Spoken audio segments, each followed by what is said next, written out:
aspirine bi ñuy naan day faj bopp bu métti ak paracétamol ñoom ñoo gën a xam ne fajul bopp bu métti. ah bon léegi la moo tax ñoom xam nañ ko ñu koy presque xam nañ ko te mu wax la le pire encore de ça dañ lay taneloo lii créer la leneen ma jox la kii bi je me c'est-à-dire boo waxee dara nag da nga ciy indi firnde ñoom ñoo la gën a xam ne aspirine wala paracétamol kenn du ko naan à jeun kenn du ko naan fekk nekkoo di lekk c'est au cours des repas qu'on la prend sinon bombe la c'est une bombe hépatique baaxul ci foie ñoo gën a xam toxine yépp ci foie bi lañ jëm ñoo gën a xam mais ça les arrange boo moytul defi greffe wala nga am hépatite B ba léegi ñoom xamuñu les causes exactes de l'hépatite B man tey ma wax la ko première cause bi ci Seydina Muhammad sallallahu alayhi wa sallam la jógee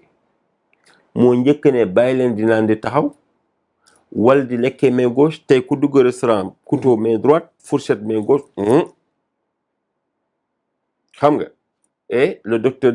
mooy Seydina Muhammad fi ko bàyyi ña si naan tabibi qaribun hal siqaami tasmu yuqaabiluni yowmal muqaffal mushafu arani ida ma jiitu yowmal muhammadan taqa malika ma tawaqu foofu mu ngi woy médecin bi léegi kooku moo njëkk alerté day indi feebaru foie nee na bàyyi leen di naan di taxaw wala di lekkee main gauche day indi feebaru rees deuxièmement xoolal ñu ñëpp bu ñu feebaree suba teel lañ lay jox aspirine nga naan wala xaaji guddi lekkoo defoo dara xamuñ sax ndax reer ñu jox la aspirine mën na la jox hépatique. Troisièmement tout ce qui est fruits de mer day joxe hépatite am na ñuy yor hépatite ba léegi ñu ngi continuer di lekk crevette géej jën c'est très dangereux ñoom lu ñu ci xam mooy bàyyi lu niin te xamuñ ne café sax baaxu ci ataaya sax baaxu ci koo am hépatite man je te soigne ça en 8 mois avant c'était 6 mois mais dafa am beneen remarque bi ñuy def avec des pharmaciens et des médecins que j'ai traité l'hépatite au fur et à mesure ngay faj da ngay gën di xam affaire yi 6 mois la doon fajee léegi 8 mois la ngay fajee et man na il y a pas mieux que moi sur terre kuy faj hépatite amut à l'hôpital moderne dañ leen naan demal rendez-vous ay 3 mois 6 mois 1 an demal ñuy vérifier actuellement le virus dort yow virus bi fu muy nalawee mënoo ko faj bu yeewoo nooy def bu yeewoo day fekk foie bi yàqu na di sa doom sax mënu la may foie parce que bu la mayee lui il est plus exposé que toi le donateur est plus exposé que le receveur xam nga fi dee nga ku fi dof na nga am sa hépatite comme yenn institut ak yenn médecins yi ni ñu koy defee xaar ba affaire bi ba ci càppaandaw bi naan demal ci jàllo ku ci dof ba sa bët yi jaune wala sa biir bi commencé néew wala sa tànk yi commencé néew boo ñëwee dama lay dàq du ma la faj. ah bon man fi virus bi di nerve laa mën a faj munuma faj parce que même hépatite B day doon tumeur bu nekkaatee tumeur munuma ko hépatite B bu am tumeur munuma ko C day nekk tumeur aussi munuma ko A bi c'est les anticorps qui le prennent il y a 5 hépatites A B C D E xawma ci benn bu dul B du virus dormant yéen xaw ma ko na leer nañu nag. fajuma hépatite C munuma ko. mais am nga ñoo xam ni jot nga leen a faj ba ñu wér. bien sûr bu la neexee nga wane vidéo yi de témoignages ñun si on faisait des vidéos de témoignages mais adduna bi yëpp c'est que j'ai honte de soigner quelqu'un et de le publier mais de grandes personnalités de grands pharmaciens de grands médecins def nañu ay témoignages vidéo yi que si tu veux je te le donne tu les partages y a pas de problème. d'accord diabète par exemple dugg leen sama YouTube docteur Abdoulaye Diallo. daan ci ñëw le professeur Noa Cissé y a pas quelqu'un qui est plus intellectuel que lui dans ce Sénégal là.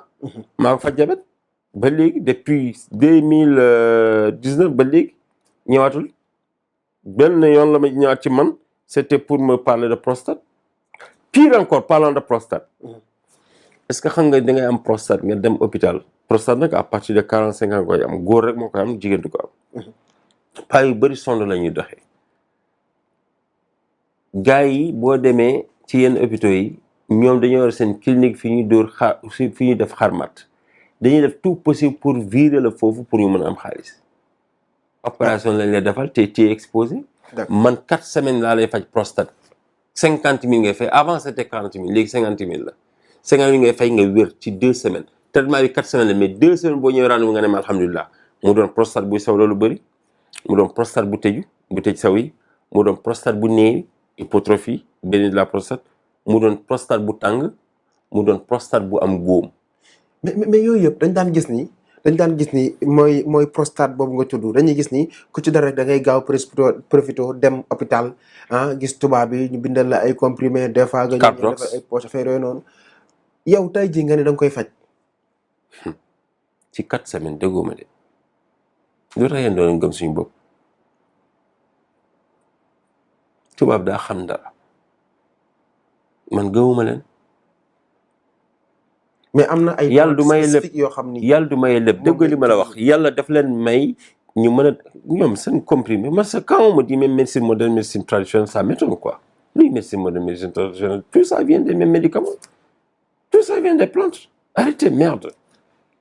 les blancs là si se soignent ñoom plante la ñuy jël naturopathie la ñuy fajoo ñoo gën a xam ñu ko anglais di wooy drug store de la drogue ñoom xam nañ tout médicament est un poison bi kooka jàng nga ko man damaa gëmul tubaab ko gëmul Seydina Muhammad sallallahu alayhi wa sallam xamoo waxtu julli gëwuma la faalewuma la. mais yow docteur garab yi nga xam ne yow yaa koy jox sa ay patients yow yaa koy defaral sa bopp. c'est-à-dire. médicaments yi ngay joxe yi ngay prescrire sa ay patients. man damaa mën defar garab yàlla mooy defar garabam. non en fait à partir de plante yi ngay composition d'accord composition yi ñu ngi def suñu composition ñoo xam suñu dosage ko kay c'est tout à fait normal nee naa la man garab yi faje ñëpp ko am mais dañoo jàngul xam nga yeewu gis sa papa di faj nga xam ne garab bi fara xeñ bi lii lay faj rek nga toog paa bi dee na rek nga toog nga naan da ngay faj boo nee nii ñu naan da ngaa doon xam-xam dañ koy doon wala dañ koy jàng dañ koy jàng nit ñi xam nga nit ñi Sénégal moo bëgg koy nax xam-xam dañ koy jàng nit ñi même boo leen déggee ni ñuy waxee da nga xam ne ñii ay dóorkat lañu Sénégal nag moo bëgg ko nax mais problème bi aussi yenn médias yi la dañuy tendre micro à des vauriens duñuy gëstu li ngeen di fay rek la ñuy xool ñu tegal la sa vidéo ñu def double maladie nag le malade n'est pas guéri la poche est malade benn défaut daal am naa ko damaa tàng mais faj moom kenn dàquma ko ci àdduna te moom xamal la benn affaire soo dul wér duñu jàkkaarloo duñu jëflante mukk mu nga ñëw kër ga nag du ma ñaan mukk képp ku dul wér bu mu ñëw sama kër loolu du ma ko ñaan parce que boobu dee laa lay ñaanal boo yeewoo nag pour ñëw nga accidenté ci yoon bi kooku du ko ñaan damay naan yàlla bu ñuy jëflante yàlla bu mu am échange mun nga ñëw rek léegi rek ñu xuloo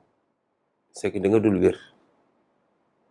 parce que Abdoulaye Diallo assis sur son bureau en train de traiter Abdoulaye Diallo ici à Sénégal 7 et Abdoulaye Diallo dans sa voiture Abdoulaye Diallo dans la cour de sa maison c'est pas pareil su ma toogee di faj inni jaa'ilun fil ardi khalifatan c'est lieutenant de Dieu qui est là Dieu a dit j'ai mis sur terre mes lieutenants. D'accord.